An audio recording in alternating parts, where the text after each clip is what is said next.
I'm gonna do a quick Shema right quick. All right, hey, Shema, Yashala, Yahweh, Yahweh, Yahweh, Shema, Yashala, Yahweh, Yahweh, Yahweh, Shema, Yashala, Yahweh, Yahweh. All right, Shalom, Akim, and we'd like to start off by giving our honor and glory to Yahweh, Ba'ashem, Yahweh Shah, Ba'ashem, Kakwadash, double honor to our apostles, great millstone, Ruel. Peace and blessing to the house of David the elect.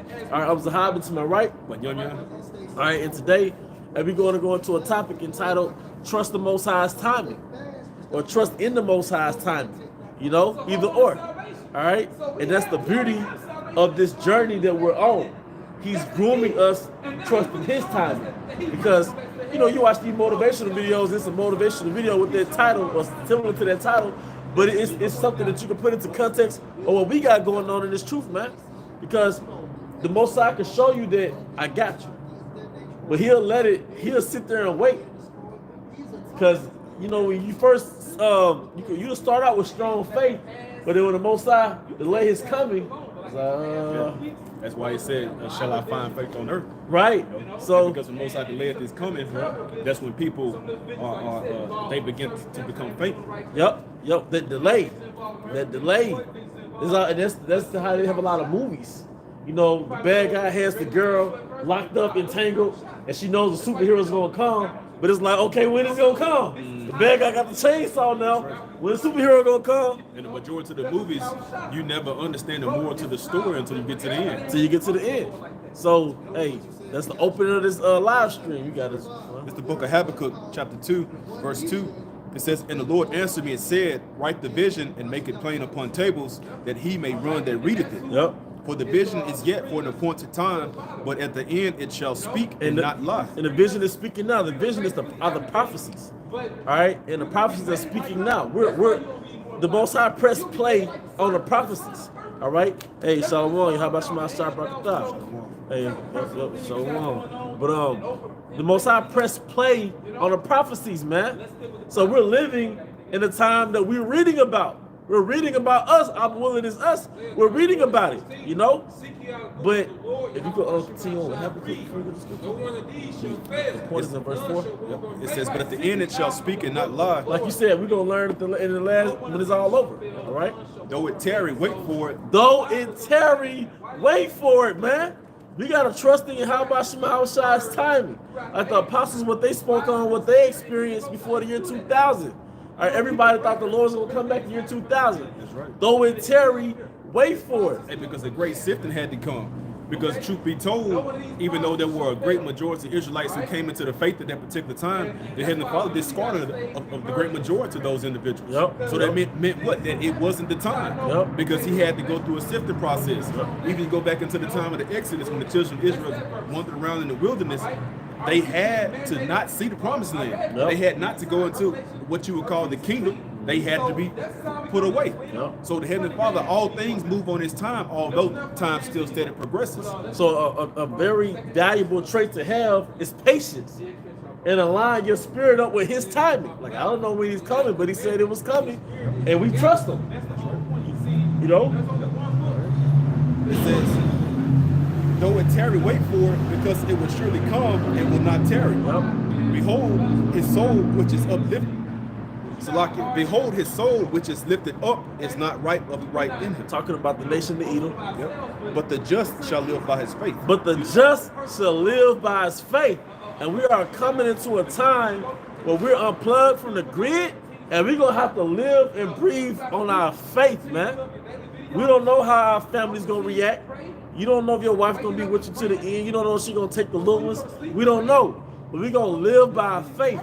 And that's what the Most High is grooming us through his mercy. All right? He's grooming us through situations. The situations are training rooms. They're like training divisions, so to speak, to groom you to trust him. Hey, that's your goal. You know how you have fitness goals? We have spiritual fitness goals. That's right. Our spiritual fitness goals is to depend 130% on your Yahweh Shem Yahweh. All right? I got a precept. The book of Hebrews, chapter 10, and start at verse 34. For ye had compassion of me in my bonds, Yeah, when we first woke up in the truth. and took joyfully the spoiling of your goods, Yep. knowing in yourselves that ye have in heaven a better and an enduring substance. Yep. Cast not away, therefore, your confidence, which hath great recompense of reward. Hey, cast not away therefore your confidence, because faith goes into confidence. Trust goes into confidence. You're confiding. We are confiding in His word. We are confiding in the fact that He said He's going to protect us. We are confiding in Job, the 5th chapter, where it said we're going to laugh in a time of famine, man. In death and destruction, thou shalt laugh. We're confiding in this, man. The overcoming of calamities The overcoming of calamities. and adversities. Yeah, we don't practice scenarios, and you know how Esau and those doomsday preppers, they got their guns and they got all these scenarios they practice just in case so people try to come in and loot. We don't practice, man. And also casualties of war. Yep. And because we're in a war right now, a spiritual warfare, Yep. when you have so-called casualties of war where it's individuals that fall out Yep. that you may have liked or enjoyed to be around as individuals. You know, Yep. we had individuals like that from Texas, from Illinois, Atlanta. yeah, Georgia, Yeah. Illinois. You know, these things must sure come to pass because the offenses in your house they have to come. Hey, it's how they say in the world, trust the process. Trust the process. Right. Hey, what was funny about that, I had a meeting and the senior vice president of the company that I work for, he told me that. He said, you know, my name Benny. He was like, Benny, just trust the process, man. Just trust the process. You know, he's from Alabama. But I had a little issue or whatever, and we had a discussion about it. He said, just trust the process and you'll see what happens. Yep. And you know, and it happened. You know, what needed to happen, happened. Yep. You know? Yep. So, Yep. you know, hey, but that just back up what you said and trust the process, because that was just funny, you know, you brought that up. It's a spirit. Because, hey, you don't want something to happen, but the Most High is making things happen as you pray. He's moving things around in the world to your advantage. That's why it says all things are for the elect's sake, man. Hey, somebody lost their job, but guess what? You just got a call saying they hired. Yeah. But they weren't planning on losing their job, and the person, the employer, wasn't planning on firing them. That was for you. And you got to take yourself out the equation because you don't have any strength, power, or might in your own hands, man. Yep. You know, you look at situations and circumstances and you want to rectify it, or you want to fix it, Yep. or you want to be the one who mold and mend it back together. When you're fighting against the Most High, ultimately, you know, hey, could anyone turn back the persecutions that came upon our forefather Job? Could anyone change Saul's heart at during the time he wanted to pursue David unto death? No. So you do what? You go back and you respect the process. You have trust in it. You gotta trust. Be still and know that He's Yahweh. That's right. Hey, because the Most High, He's on a different time period. Yeah. You know, He says, "My thoughts are not your thoughts, neither your ways my ways." So if He's the creator of wisdom and knowledge and understanding, He's the creator of time itself. Who are we to try to go against that and try to figure those particular things out? Yeah, and then we're the ant in the ant bed. The Most High is looking over the ant bed. So you can't gauge the power of somebody that has that much more insight than you do, because we're just an insignificant ant. So whatever's in your mind is insignificant to the mind of the Most High. That's says, my thoughts are not your thoughts, neither my ways your ways. All right? Back in Hebrews chapter 10, verse 36, where ye have need of patience, that after ye have done the will of Yahweh, ye might receive the promise. Yep. For yet a little while, and he that shall come will come and will not tarry. And it's Yahweh Shah. That's that ravening bird from the east, mentioned in Isaiah around the 46th chapter, man. See that we put it all on the line for the coming of Yahweh Shah. He said he didn't tell us exactly what day He was gonna come, but He gave us markers. When you see this happening, then you know I am not. When these things play out on the earth, then you will know. So we know based on these markers that we see on the television and the internet, oh man, it's right around the corner. We at the time of the chip. All right. Verse 38. Now the just shall live by faith. And that's a heavy scripture. The just shall live by faith. We're being molded to the point where we're going to live by faith. And that's in every facet of our life. Like you brought out situations you have, all right, and things, brothers want things to be amended. You know what we mean. But that's the Most High has to let that play out. We got to trust His process. You know? It says, but if any man draw back, my soul shall have no pleasure in him. If any man draw back, my soul shall have no pleasure in him, because the whole thing is keep moving forward. All right? But the point is, we're being molded to be men who live by faith. And the Most High's timing. And we're being molded as men of Yahweh Shai to live on the Most High's timing. Hey, because if you draw back, that means what? That you don't trust the Most High's timing. Meaning you don't trust the Most High's process.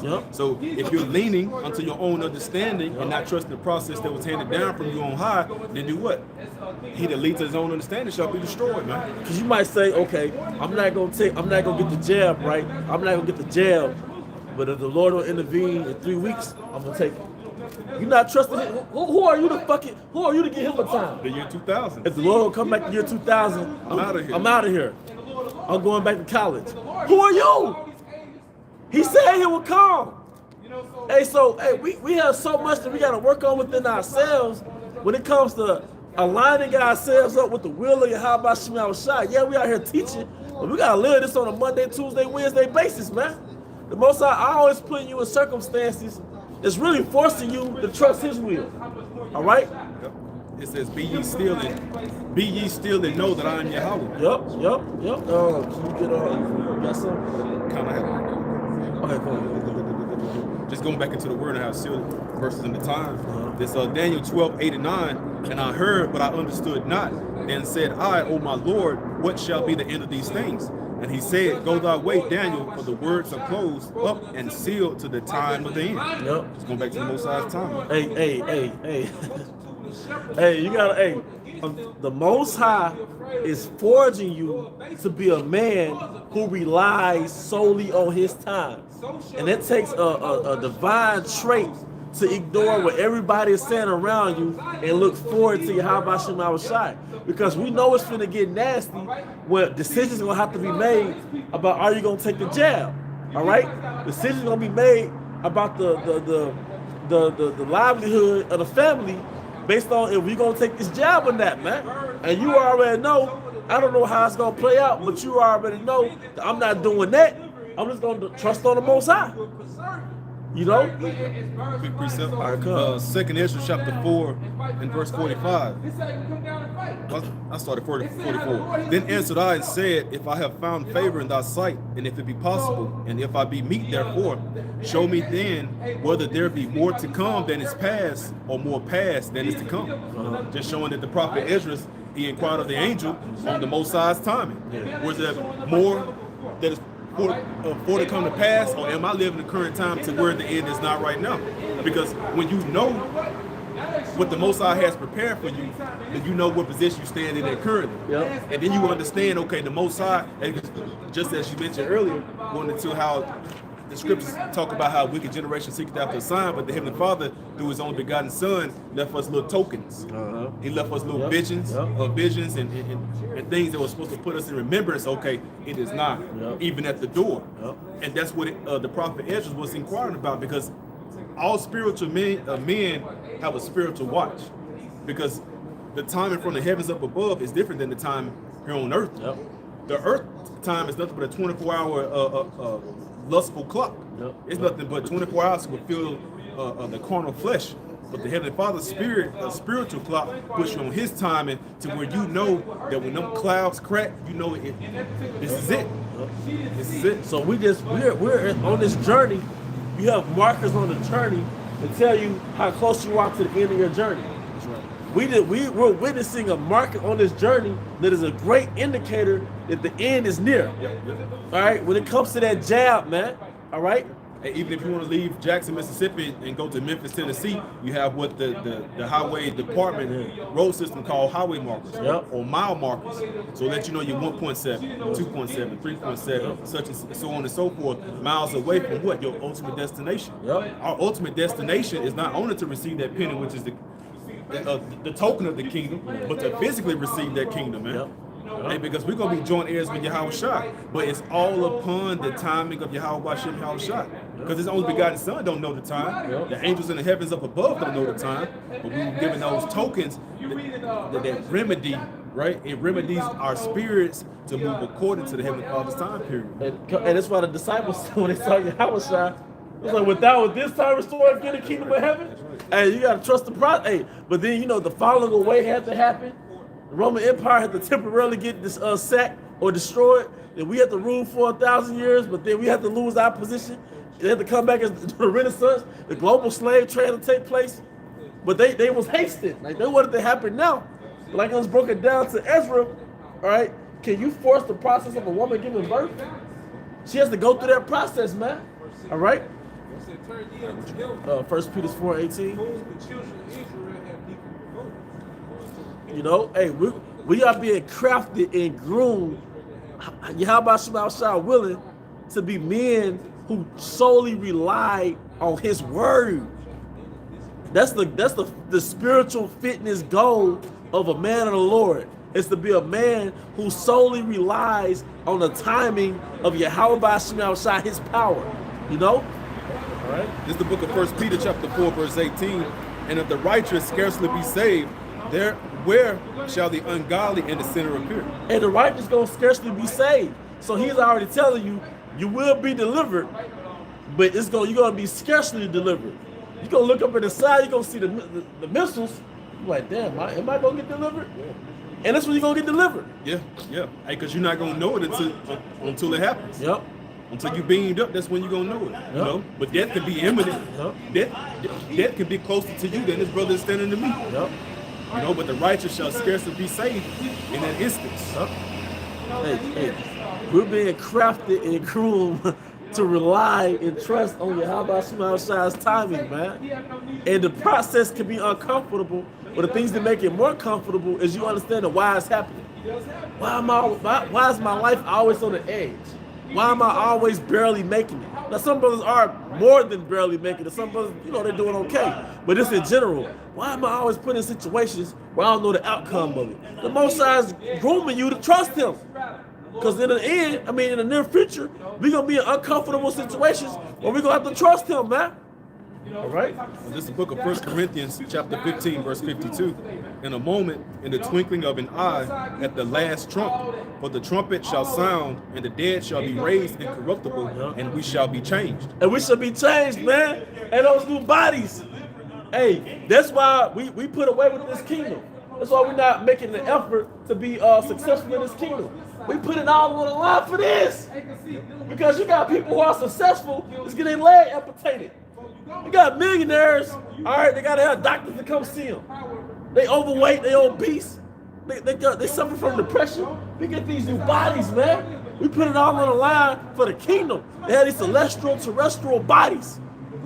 When you watch movies like Superman of Steel, and you watch movies like Hancock, you feel something inside of you. When you was a little boy, you watched Mortal Kombat, and you felt something, the tingling feeling. When you watch these movies, and you wanted to have those powers so bad, well, we're going to have those powers and more. And we rely on his timing, man. All right? It says, for this corruptible must put on incorruption, and this mortal must put on immortality. Going back, didn't it say that in 2 Ezra 2? How they put on the immortal when they was receiving those crowns?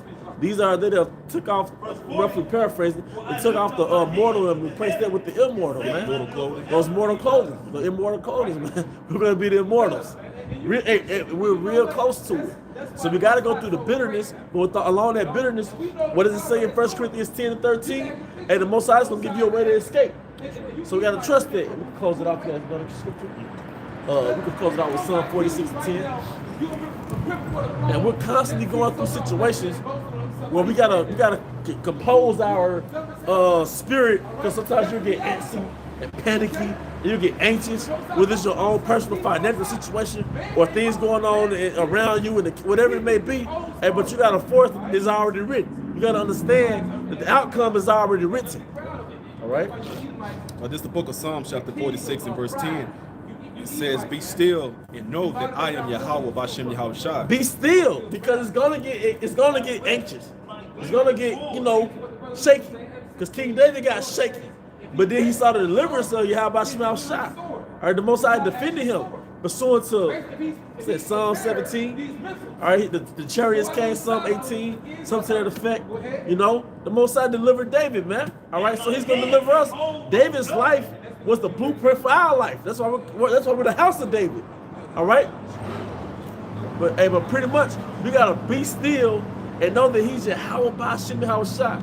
And we're constantly going through scenarios in our life where the solution to the problem is to be still and just rely on Yahweh Hashem Yahweh Shai, man. All right? I finish off. It says, "Be still and know that I am Yahweh Bashem Yahweh Shai. I will be exalted among the heathen. I will be exalted in the earth." All right, so with that, we hope you brothers and sisters were edified. Once again, we want to give all honor and glory to Yahweh, by Hashem, Yahweh Shai, by Hashem, Kakodash, double honor to our apostles, great millstone, Ruel. Peace and blessing to the house, David the elect. To the next time, Shalom.